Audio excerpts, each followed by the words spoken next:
Imagine, just for a moment, that somewhere beyond the edge of our cities, a group of ancient humans is watching us. Not through a screen or a telescope, but just quietly observing our every move. They don't understand our language or our technology. They only see what we do. And the question that brings up is honestly a little unsettling. Would they think we've become gods? Or would they believe we've completely lost our minds? At first glance, the answer feels obvious, because we fly through the sky in massive metal birds, talk to invisible people across oceans, and carry the combined knowledge of humanity right in our pockets, making us look almost magical. But here's the strange part. Ancient humans wouldn't judge us by our shiny inventions. They would judge us the same way humans have always judged each other, by how we actually live. They'd notice that despite having more food than any generation in history, millions still go hungry. And they would see us building massive homes only to spend most of our waking lives somewhere else just to earn enough to keep living inside them. They'd watch us wake up before the sun, disappear into concrete boxes, stare at glowing rectangles for hours, and then return home completely exhausted, only to do it all over again tomorrow. Their first question probably wouldn't be how we built all this, it would simply be why. They would remember a world where survival was brutal, where finding food took immense skill and every single member of the tribe mattered.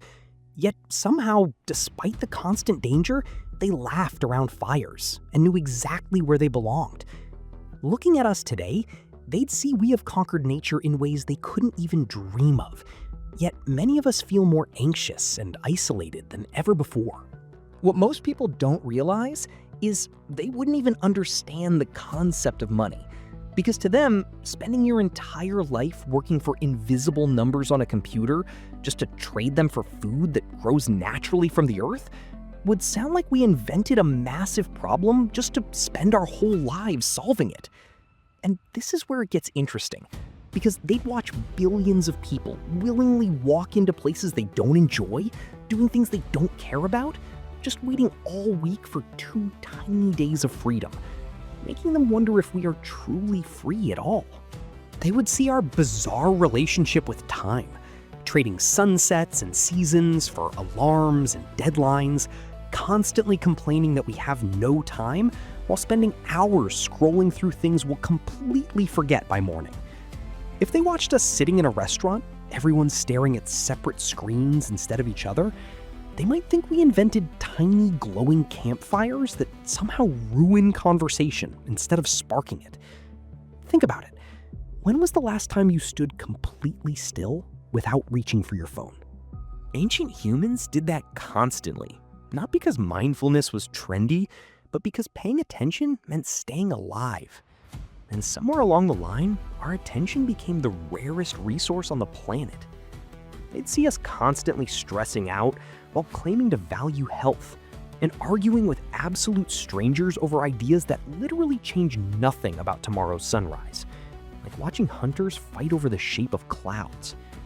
But just before they wrote us off completely, they would start noticing the miracles, like children surviving illnesses that used to wipe out entire families, elderly people living decades longer, blind people reading with their fingertips, and humans actually walking on the moon. Suddenly, they would realize something extraordinary, that we never stopped being survivors. We just changed what we're trying to survive. While they fought predators and storms to protect the body, we fight loneliness, anxiety, and comparison to protect the mind. And neither struggle is imaginary. They're just completely different. Underneath all the algorithms and the concrete, they would recognize the exact same species they once knew, because parents still protect their kids, friends still laugh together, and we still mourn, celebrate, and wonder what happens after death. The tools have changed beyond recognition, but the human heart hasn't changed a bit. Every modern office worker still carries the nervous system of someone listening for predators in the dark, and every notification fights for a brain designed to track rustling leaves. We think we left the past behind, but we really just brought the Stone Age into the digital age. So if they were truly watching us right now, they probably wouldn't envy us, but they wouldn't dismiss us either. They would just shake their heads with this quiet curiosity, amazed that a species powerful enough to bend the world to its will still wrestles with the exact same fears and hopes they talked about around prehistoric fires tens of thousands of years ago. And as they turn to leave, they might whisper that we learned how to change the entire world, but we're still desperately trying to understand ourselves, proving that no matter how advanced we get, we are all just ancient humans, looking up at the stars, searching for meaning, and wondering if we're finally living the way we were always meant to.